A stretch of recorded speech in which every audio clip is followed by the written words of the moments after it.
Hello, welcome to Diary of a Speaker. This is where we get some insights, inspiration, and ideas on how to become great public speakers and also grow our speaking business. Today, we have a business coach who's been speaking to many people, been on great stages, and also he's a life coach. And he's going to tell us exactly how to grow our speaking business to seven figures. Ain't that good? So let's all welcome our guest today, Jason Roberts. Hi, Jason. Good morning. Good to see you. Good morning. I see you are taking a cup of coffee, or is it tea? It's coffee this morning. That's wonderful to make you awake. Very good. Excited to be here, man. Thanks for having me. Yes, we are glad to have you here. It's such an honor to have you here to tell us, to talk about public speaking. It's Sure. something that many people would love to know. Some have no idea how to get started, and some may have an idea, but they don't have the courage. They say that speaking could be one of the greatest fears. I agree. Um, Yeah, please, even before we go in deeper into public speaking, maybe you can introduce yourself better. I just made a brief introduction of you. Sure. No, thank you. Gosh, I started in business at 21 years old. If you saw your other show, that if you're any of your listeners saw the other show that I was on, I opened my first company when I was 21. I think through a lot of luck and a lot of hard work, we grew that business to about $20 million a year in annual revenue. We had close to 100 employees, and every day the business kept growing. Every day it kept getting bigger, and then one day in 2007, the whole United States market and a lot of the rest of the world market collapsed, and we went from bringing in millions of dollars of revenue to losing about 100 grand a month for 2.5 years straight, until I found myself in a place where I had to decide to pay my own mortgage or pay the office rent. And, I chose to pay the office rent. I lost my own house to foreclosure, cars repossessed, Chapter 7 bankruptcy. I went from being a multimillionaire to homeless essentially in a 2.5 year period of time. And so I share that not for pity, but to understand kind of the journey that I've been through. Since that point, I've built 10 multi-million-dollar companies. I've built one of the largest life insurance call centers in the United States, sales floors. We built one of the largest aftercare children's school programs in the country. We were in 30 plus states. We had over 300 teachers. So kind of all over. I've built medical practices. I've helped build.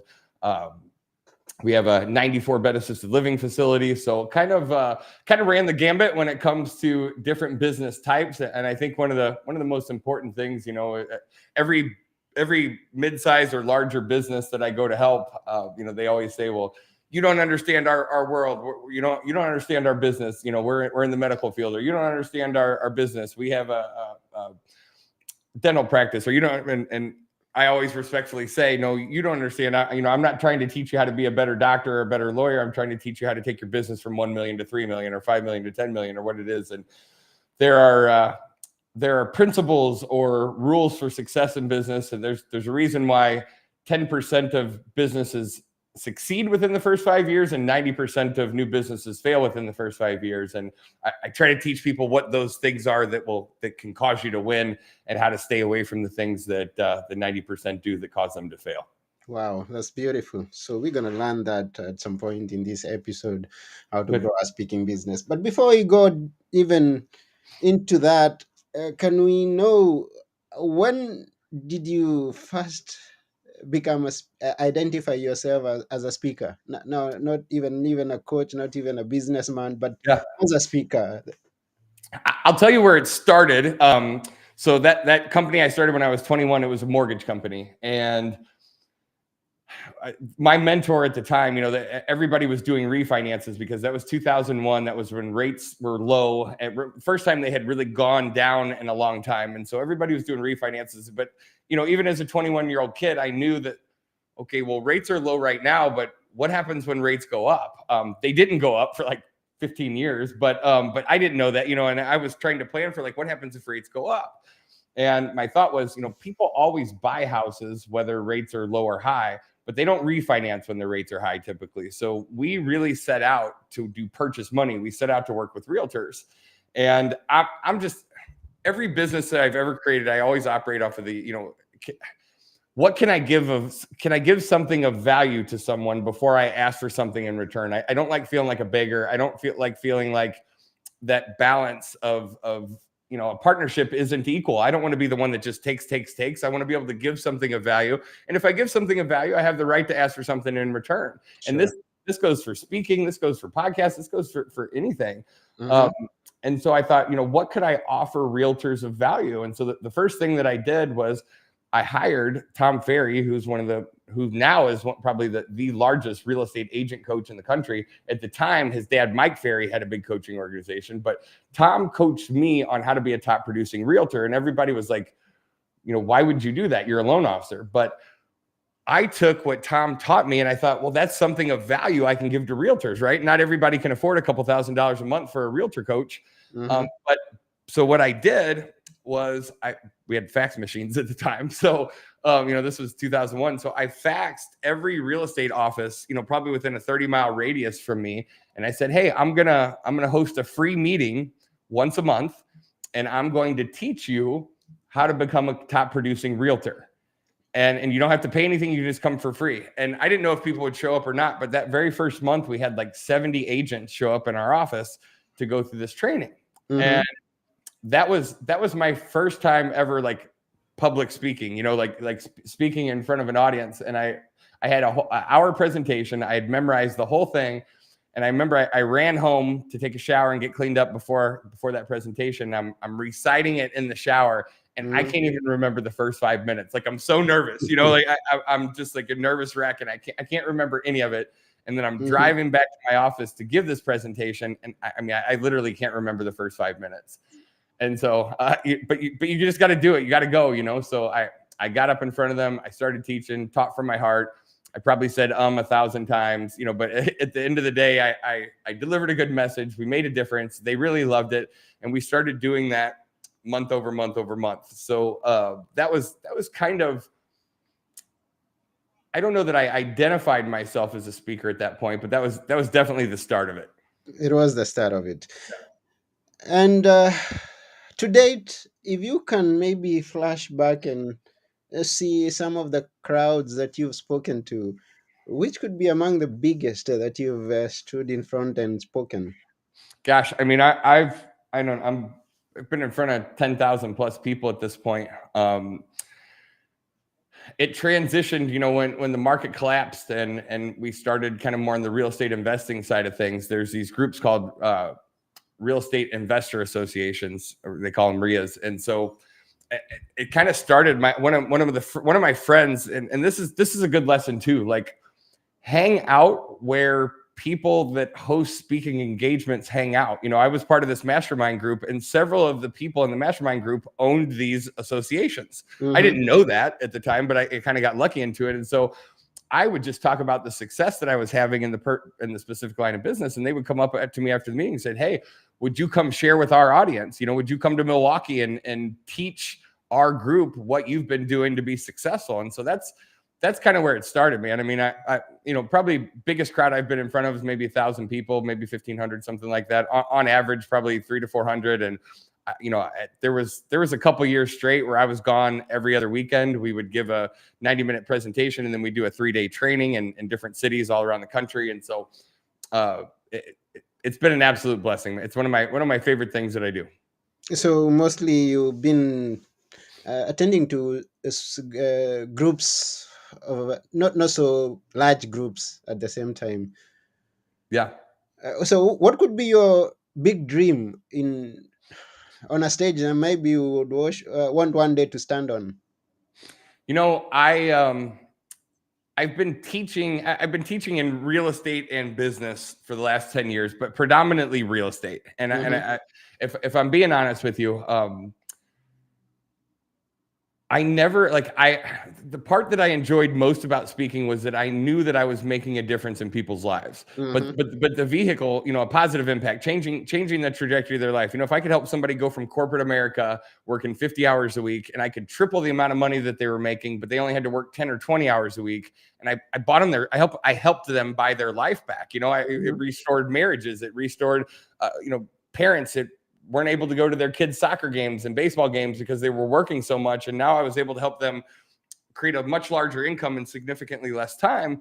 I felt like I was making a positive impact in the world. But Mm-hmm. there was a part of me that felt like incongruent, and that I'm not crazy passionate about real estate. You know what I mean? I don't wake up in the morning and be excited about real estate. I don't dislike it. It was always a vehicle for me. It was always a vehicle that allowed me to live the quality of life that I wanted to live. But it Mm-hmm. wasn't something I was crazy passionate about. I love speaking. I love feeling like I'm making a change. But man, I had so much more to teach than just how to flip a house or how to buy an apartment building. Mm-hmm. And the funny part was, at my 3-day real estate investing events, I got to the point where half of those events I was teaching self-development. I was teaching mindset. I was teaching how to rewire your subconscious. I was teaching people how to go from where they're at to where they're trying to go. Think about one thing in your life right now. Anybody that's listening, think about one thing in your life right now that if I were to ask you, you would say it's level 10 important. Maybe it's lose 20 pounds. Maybe it's start your business. Maybe it's scale your business up. Maybe it's whatever it is. That one thing that we say that's super important to us, but yet we're not getting it. Mm-hmm. Maybe you've been saying it for 3 years now that you wanted to start this new business and you still haven't. What's that one thing? I help people identify what that thing is and help them get there in 3 months instead of the 3 years that it's taken them. And so I think that I'm excited now, and that for the last probably year, I've been 100% focused on teaching what I believe God put me here to teach, which Okay. is leveling up. And it's caused me, I have to have a whole new stage. I have to have a whole new audience. I have to have I have to kind of, I don't know if rebrand is the right word, but it's kind of almost like starting the journey over in a certain capacity. And it's been really cool and really fun and super fulfilling at the same time. That's wonderful, and thank you for that. Now, in our audience, we have people who, because in this space we are focusing only on public speaking, and we have people amidst us who may not be speakers, but they've always been contemplating on becoming speakers. Sure. Uh, And considering that you've been coaching on personal development and on business at the same time, maybe you can give a few tips on how just to get started. Not even Sure. go, just how to get started, how to just go there and just do it. Yep. I mean, the first thing that I would think is kind of like what I would say this to everybody. I've seen, you kind of got to decide too, do you want to be a selling speaker? Or are you going to sell a product? Are you going to sell a course? Are you going to sell something? Or are you going to be a paid speaker that just gets paid to come and speak? So there's a couple different ways that you can do that, right? The first thing I would say is, what is your message? And this, I work with a lot of speakers. I just had a girl named Jen Green, who's been a client of mine for 5 years. She just got on her first big stage that I helped her to get on just like within the last week. And she did awesome. But one of the things that I would say is craft your story, craft your message, and the whole time you're crafting that, I want you to think about what's in it for them. We always do a good job of talking about ourselves, but you can lose your audience really, really quick when you're me centric, when you're like, I did this and I did this and I did this. A big part of why I tell my story about being wiped out and, about losing everything, that's an embarrassing story to tell. I'm not, it's not something that I'm proud of. And I'll tell you, the first time I ever shared it was on a stage in front of 300 people. And it was about a year after I was homeless. And, Mm-hmm. that was an embarrassing story to tell. That was a hard story to tell. But I learned in that moment that you have to relate yourself to the audience, at a Mm-hmm. high level. And you have to think about what are the objections or what are the things that the people in the crowd are thinking when they're watching you. And so one of the things they're thinking is, oh, well, he probably grew up with a silver spoon in his mouth, or he probably came from money, or he probably went to this fancy business. He has these things that he had that I don't have, and so therefore that's why he's on the stage, and that's why I can't be. Yeah. And the fact of the matter is that isn't true. But unless I explain that to the audience, they never know that. And so I think relatability is super, super important. That's why every presentation that I give, the first 20 or 30 minutes, I'm telling my story. I'm telling my story of how I grew up in a small farm town, and my dad bailed on us when we were 12, and my mom raised 3 boys by herself, and we didn't have a lot of money, and we didn't have a lot of opportunity. I didn't have any business mentors. And then I tell the story of opening that company and having great success, and then getting wiped out and losing everything. And so through that journey, people in the audience, number one, I think this is good too.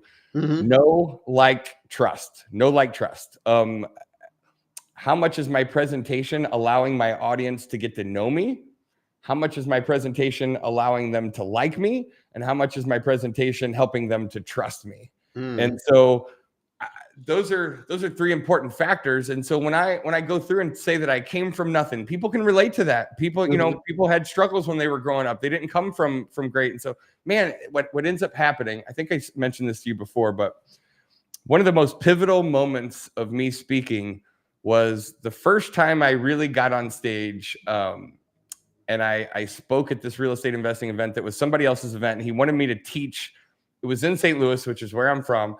And there were going to be about 300 people there. And he wanted me to teach that whole audience, which is my competition because we're in St. Louis. They're in my backyard. He wants me to teach them what I did to go from being homeless. We made a little over $3 million our first year in real estate, from being completely wiped out. And I'm not saying, hey, look at me. I'm saying, like, that's what happens when you work hard and get focused and you have a good plan. But he wanted me to teach my competition everything I did to get success. And I originally told him no. I was like, no, I'm not. That's crazy. Who does that, right? And he said, well, you can have a scarcity mindset, or you can have an abundance mindset. And I said, well, I guess I'm going to have a scarcity mindset because I'm not training my competition. And then I thought about it, and I thought, that's not me. That's not me. Like I was put here to help other people grow, help other people expand. And so I called them back and said, fine, I'll do it. Anyway, at the end of that presentation, I was super embarrassed. I was super nervous. I told this whole story about how I got wiped out. And this gentleman came up to me after I got off stage, and he said, Jason, I need to tell you this. He said, I contemplated for the first time in my life, I seriously almost committed suicide yesterday. I almost killed myself yesterday because I'm currently going through what you were going through a year or 2 ago when you got wiped out. And your presentation today gave me hope for the first time in years. And if you can do it, man, I can do it. And I have a whole new outlook for the first time in almost 2 years. I haven't even wanted to live, and now I feel like I have a purpose, and like it hit me like that was the first time in my life that I understood, like, this is why God put me here. This is you know what I mean? Like, this is what I'm supposed to be doing with my life. Like, I have what an impact, like what a message. And had I not shared that story of trouble, of ups and downs and pain, I wouldn't have been relatable. I would have kind of almost alienated myself from the audience as opposed to become one of the audience, So I think those are all, like, I know that was a lot there, but I think there's a lot of super important messages in that for anybody that's thinking about starting speaking or anybody that already is. The best speakers in the world are the ones that you tend to like the most, and you like people that are like you. So we've got to be able to relate to our audience. Wow, that's beautiful. And thank you for sharing that. At some point, when you talked about your first public speech or that event that you put together, and you said maybe you probably said a lot of arms, and now you're speaking flawlessly, and it doesn't just come like that. How does one become a fluent speaker, a confident speaker, even in growing himself? Yeah, good question. So first thing that helped me is I recorded that first presentation, and then I watched myself. And if you've never done that before, that was one of the most painful things. Like watching myself say, like I just started sweating, like I was cringing, and I was thinking, oh my God. The cool part is, like, your audience doesn't recognize it in the same way that you recognize. Like, you can see your own flaws. Your audience doesn't know what you're about to say. They don't know if you Mhm. messed up on your presentation. They don't know if you skipped ahead 3 slides. They have no clue. Mhm. But we get inside ourselves sometimes, and we put all this pressure on us. We put all this pressure on us to be perfect. I'll tell you, I was riding with a speaking mentor, flying with a speaking mentor of mine, the guy that I kind of learned to sell from stage from, and we were on the plane going for him to give this presentation to a pretty good sized audience, about 1,000 people. Mhm. And he pulls up his laptop about, when we're starting to descend to land. We're going to land, we're going to get in a cab, we're going to go straight to the venue, and he's going to go on stage. And Mhm. I see him keying away on his computer. And I say to him, I said, "What are you doing?" He goes, "Oh, I forgot to make a presentation for this speaking engagement." And like, my head almost explodes, because I'm thinking I would have made that presentation 2 months ago. I would have rehearsed it 1,000 times. Like, here he is 30 minutes before he goes on stage, and he's doing this whole presentation. I remember thinking to myself, that's absolutely insane. That's crazy. Mhm. Now fast forward 10, 12 years, I, what I have learned is, like, when you internalize what it is that you're teaching, and this happens after doing it several times, I just, it's not that I show up and wing it, because I absolutely don't do that. Mhm. But I think not putting so much pressure on yourself to perfectly say everything that's in your slides, like, deliver the message from your heart, deliver it passionately, deliver something that means something to you. And when you're talking about something that means something to you, you don't have to read off your piece of paper word for word. Like, it's something that's inside you, Mhm. like, think about anything in your life that you're really passionate about, Mhm. and you don't need a workbook. My business partner, Rachel, she the first time I had her, I've helped a lot of people speak for the first time. And I asked her, I said, "When are you going to start teaching on stage with me?" And she says point blank, "I'm a minimum of 2 years before I want to get on stage and speak. I'm just not ready for that. I'm at least 2 years out." And I remember kind of laughing in my head, like, what's the significance of 2 years? It was 2 years before that was ever going to happen. Mhm. And so there was an event coming up in about a month, and I booked her. I booked her for an hour slot to speak at that event. And I didn't tell her, until like 3 days before the event. And so I then tell her, a couple of days before, and she's pissed. She's super mad. "Why'd you do this? There's no way I'm going to be able to teach for an hour. I'm going to be able to have 20 minutes at best." And she's nervous, and she's upset, and she's mad. But I knew it would cause her to grow. Like, I did it for the right reason. Yeah. Yeah. She ended up going 4 hours straight. And they had to stop her, but like, the audience didn't want her to stop, because she was giving so much value, and she was teaching from her heart, and she didn't have this 4 hour long presentation. She was just teaching from here. And Wow. it was such a cool experience. And she got off stage, and she gave me a big hug, and she was like, "Thank you." Like, she loved it. It was Mhm. something that she thought she hated, that she wasn't going to do from 2 years from now. She's going to put it off and put it off and put it off. But when she was forced to do it, and she showed up, she got off the stage, and she's like, this changed my, like, I absolutely love this. And so I think that's encouragement for everybody that's listening too, is that sometimes you just got to jump. Yeah. Sometimes you just got to go and put yourself out there, and bring that certainty to the situation. And Mhm.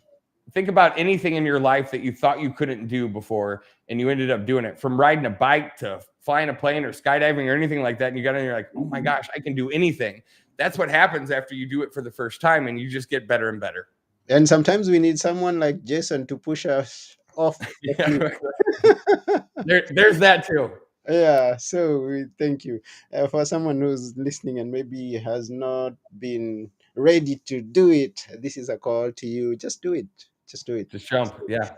And then you talked about numbers, numbers, numbers. Now, this is where I'm going to bring that issue. Some people, now, speaking is one thing, and then getting compensated for your speaking and the value that you provide is another thing. And some may not even have an idea of, how do I get started? How do I rate myself? How do we go about that? It's a good question. So there's if it's okay, we can talk about the business of speaking a little bit. Yeah. So what I did originally was I would go and I would give a 90-minute presentation, right? And Mm-hmm. and during that 90-minute presentation, I would sell tickets to an event that I created, a 2 or 3 day event that I created, Mm-hmm. um, on how to do whatever it was that I was teaching. Right at the time, it was teaching real estate investing. So I would go give a 90-minute presentation, and at the end of that 90-minute presentation, and throughout the 90-minute presentation, and this is a whole training in and of itself, is like crafting a really good sales presentation that has Okay. anchors. And so, from the very beginning of that presentation, I'm letting the audience know I'm going to give you as much as I can possibly give you in this 90-minute presentation. But I want you to understand there is no way possible I can teach you everything that I know about business or everything that I know about real estate investing or whatever it is that you're teaching. There's no way I can possibly teach it all to you in 90 minutes. And so I'm doing a 3 day event. It's coming up in 2 weeks. The dates are May 5th, 6th, and 7th, or whatever it is. I'm going to do them here in this town. And at the end of this presentation tonight, if you like what you've heard, I'm going to give you the opportunity to join me at that event. So I just want you to Mm-hmm. know I'm going to give you everything that I can give you in this 90 minutes. But for those of you that are called to like want to learn more, there's this thing coming up, right? And so Mm-hmm. then throughout that entire presentation, I'm anchoring to that event. So I'm teaching something, and then I'm saying, guys, I'm giving you a 10,000 foot view. I'm giving you 10% of this area. But when we get together for those 3 days, I'm going to fill in all the blanks. So don't worry. So I'm teaching anchoring, whatever it is, the next step that I want them to do, right? Mm-hmm. Um, and I think that's super important. So I would drive those people to that event. They'd buy a ticket, $1,000 ticket or whatever it is, and then at that event we would sell coaching or consulting or whatever it was.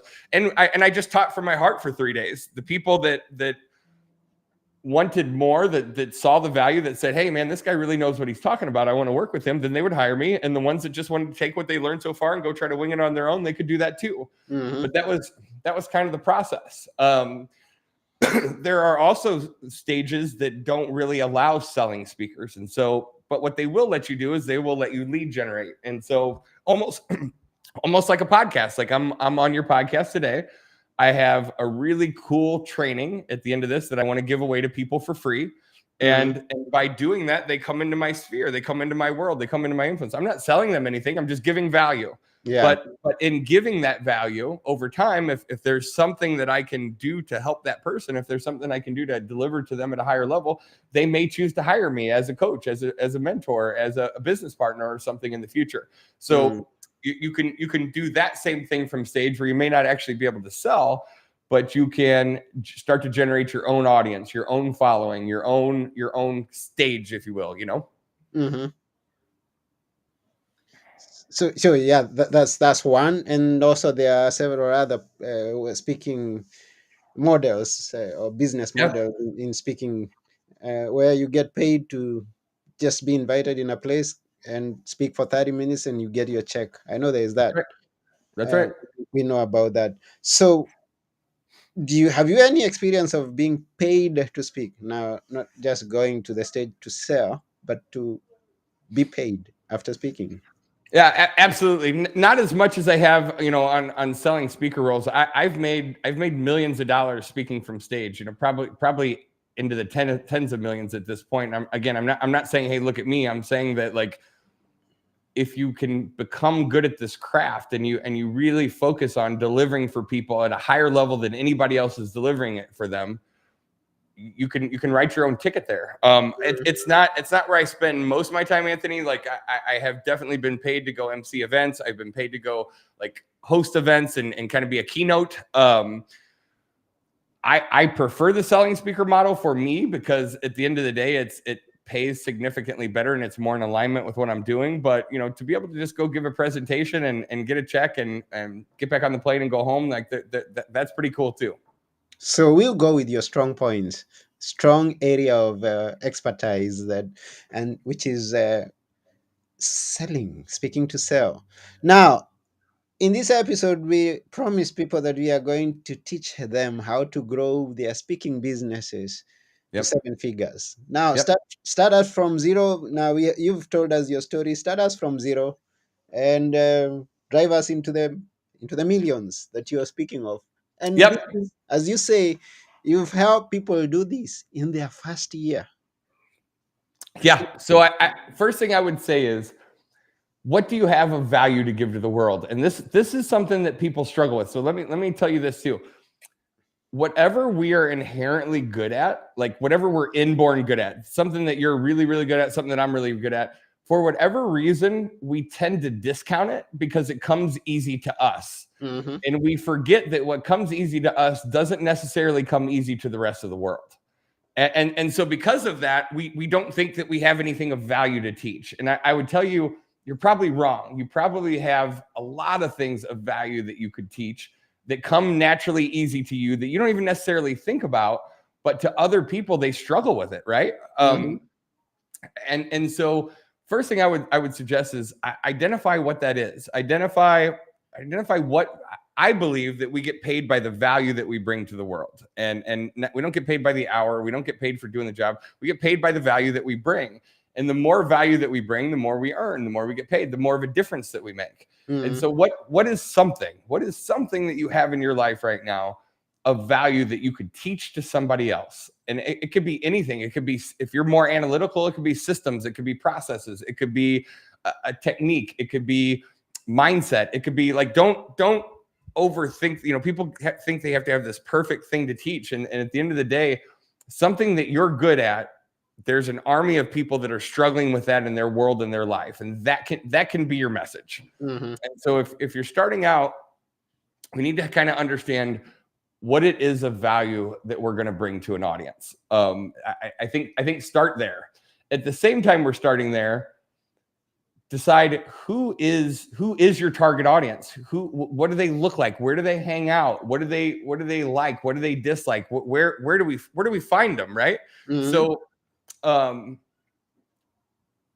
we kind of call it like an avatar, like the avatar of your perfect client. Where are they at? I don't want to go give presentations to high school kids if my product is geared towards a 50-year-old married person. That's not my target. Not that you can't go learn to speak there, but you know what I mean. Yeah. So where is your audience at? How can you reach them? And now we're in a virtual world, Anthony. Like I've given more virtual sales presentations in the last 2 or 3 years than I've ever given in my whole entire life. And I'm not a huge fan of it. Like I would much rather be sitting next to you, like talking and you know what I mean, and face to face. But we're now in a world where that isn't necessary, and people are used to this. A lot of the live stages that used to have 300 or 400 people that I would speak at now have 100 live and 200 coming in from Zoom. So we, the second stage, once we identify what value it is that we're going to bring, is where is our audience at? Where do they hang out? What types of groups are there? What, we can reach out to, Chamber of Commerce. We can reach out to all types of, everything has an organization. Everything has a, you know what I mean? Like Real Estate Investor Association is a place that holds meetings once a month for people that want to learn how to invest in real estate. So whatever it is that you're wanting to teach, find out what association or what meetups there are, or what groups that there are. They're always looking for somebody that can come and bring a quality message. Like we think that it's hard to find places to speak. It's really not hard to find places to speak if you put in the work to reach out to them. So find groups, find organizations, find meetups, find associations, find online groups, find Facebook communities, find whatever it is where your target audience is hanging out, and reach out to them to bring value, so that you can bring something of value to them, almost in the same way that I am here today on your show trying to bring value to your audience. When I originally reached out to you, it was, hey, what can I do to bring value to your audience? Here's my story. Do you think it could benefit them? Follow that same model. Find someone, find places, find organizations, find associations where your target audience might be. I'm helping a guy that's a realtor right now, and we're doing the same thing. And so I'm helping him build a stage. Identify where those places are, reach out to them, and offer something of value. What can you bring of value to their audience that would make them want to introduce you to their audience, Mm-hmm. and then show up and give 110%. Give as much as you can possibly give. Yeah. That's the way to start scaling that model. And the second part of it is make sure, or third part, I guess, is make sure that you're collecting that information. One of the biggest mistakes that I made for probably the first 7-8 years that I spoke on stage was that I didn't really build my own list. People found me, but I didn't really have any online presence. I Mm-hmm. didn't understand social media. I didn't necessarily care for it. I loved being in person. I loved showing up face to face. But after that, like, it wasn't really necessarily, they could find me, but it wasn't super easy to find me. Okay. Make sure that you're easy to find. Make sure that your social media is up and running. And if it's not something that you're good at, which it wasn't for me, and that's why I didn't do it. I didn't do it for years. I mean, millions of dollars probably, and thousands of more people I could have helped, that I just didn't because I didn't do that. Make sure that you're easy to find. Make sure that you have a place that the audience that you're speaking in front of can go to find you and to continue to consume your information. There was a Harvard business study done that said 80% of sales happen after the fifth contact. And so, like, that know, like, trust factor, some people can build that knowing you, liking you, and trusting you in 90 minutes, but sometimes they need to consume it over and over again before they buy in that they can trust you all the way, before they buy in that you actually have their best interest at heart. And so if they're not seeing you any other time, if they're not into your web or into your net in some capacity, they're never going to see you going forward. Yeah. So you speak and you have people in your list, whether it be on a social platform, on an email list, or whatever it is, and then now bring in the figures. What am I gonna sell them? How am I gonna price what it is that I'm gonna sell them? Coaching books or whatever. How do I go about that? Yep, good question. So, in my opinion, I don't. You don't want to sell anything super expensive in your first opportunity with them, especially depending on the amount of time. So time has a factor. And I originally started out charging $5,000 up front and $497 a month to be like in my coaching program. That was my very first ever one. I now charge $75,000 a year and 10% of the upside for businesses that I consult on. And I have other masterminds and things that aren't quite that expensive. But my point is that's a big progression, right? Like that's a big difference. Yeah. What I realized is, kind of like I said earlier, you get paid by the value that you bring. And so to rewind it back a little bit, I do really well with being in front of an audience and either selling them into something that isn't super expensive, a 2-day training, a 3-day training, a virtual. I just did a Friday, Saturday of last week. I just did a virtual event to teach people, how to invest in shared housing, multifamily apartment buildings, that kind of stuff. So I gave a presentation, and this is small. Like I did a virtual presentation for 60 minutes to 22 people, just to give you an idea of how it's span out. Now, I don't normally do them that small, but this is a group this was a live group that I spoke for in Los Angeles for years.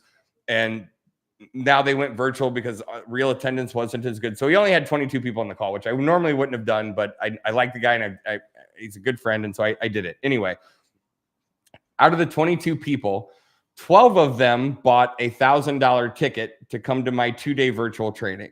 So 50% of it was only 22 people. Anybody listening to this right now can get in front of 22 people. Yeah. Half of the 22 people bought a ticket for $1,000. So that's $12,000 for a 60-minute presentation in revenue right off the bat, right?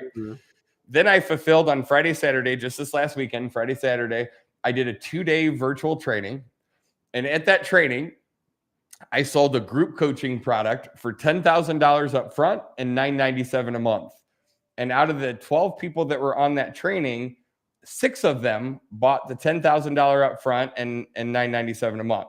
So that was $60,000 in revenue for that 2 days worth of work, but it's also $6,000 a month in reoccurring revenue for the next year. So it was really $150,000 for 2 days of my time, 2 days of work. And Mm-hmm. so, like, I share that with you because, when we do an event, a live event, when we've got 200 or 300 people, we can ring $500,000 in revenue in a weekend. And Wow. I'm saying that, and change people's lives and bring a ton of value and do something really cool. But, like, I don't want to just talk about this big thing. I mean, with a group as small as 22 people, it could still be a six-figure paycheck for a speaker. Mm. Does Wow. that make sense? Did I explain that good? Yeah, it does. It does. It does make sense. And thank you for sharing that. And Yeah, we are almost coming to the end of the show. And we are glad that you've brought us on this journey to just reach at this point where we are seeing ourselves touching the seven figures someday soon. good. And to anybody who's listening, and if you've been inspired by this episode, please be sure to sign on to our website, or rather newsletter, or even this podcast at diaryofaSpeaker.com. www.diaryofaSpeaker.com. You get this recording, and you also get others, past and also the future recordings of this podcast, Diary of a Speaker podcast. And we actually thank you very, very, very much, Jason, for coming to our show. Thank you very much. Thanks for having me, man. Yes, and what do I say? That was quite a good one. But before you go, maybe you can sum it up. Sum it up in a few words, and then we're going to sign up. So, we are talking about encouraging someone to get started and growing their business and becoming a great, or even becoming a millionaire through it.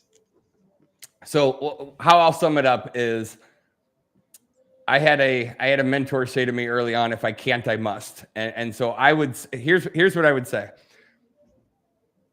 If you really want to start down this path, find somewhere this week that you can go speak. I don't care if it's at an old folks home. I don't care if it's at a luncheon. I don't care what. Join Toastmasters. Find a place that you can go speak this week and start the habit, start the process.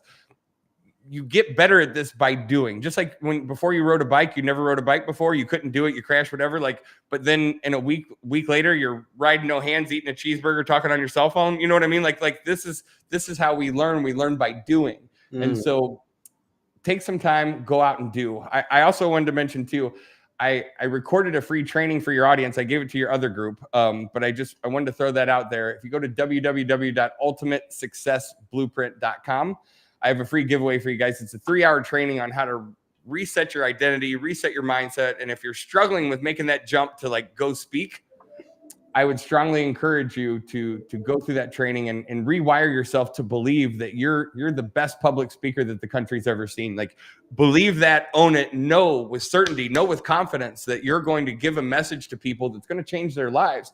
And I promise you, when you do, when you have that first experience where you really positively impacted somebody's life, you'll be addicted to it forever.